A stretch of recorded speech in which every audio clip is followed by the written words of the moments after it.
যে ব্যক্তি প্রত্যেক শুক্রবারে জুম্মার দিন সূরা কাহাফ একবার পড়বে, আল্লাহ তাআলা তাকে 3টা ফজিলত মর্যাদা দান করবে।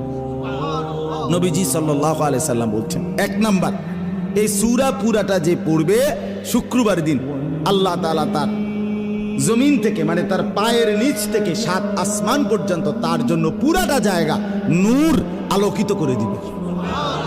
2 নাম্বার, পরবর্তী শুক্রবার পর্যন্ত 8 দিন সে যাবতীয় ফিতনা, যাবতীয় মুসিবত থেকে নিরাপদ থাকবে। 3 নাম্বার, পরবর্তী 8 দিন যদি দাজ্জালও বের হয়, আল্লাহ তাকে দাজ্জালের ফিতনা থেকে রক্ষা করবে। এজন্য যাদের হিম্মত হয়, মহব্বত লাগে, দিল লাগে, তো তারা প্রত্যেকেই চেষ্টা করবেন প্রত্যেক শুক্রবার দিন সূরা কাহাফ তেলাওয়াত করার জন্য। আল্লাহ তাআলা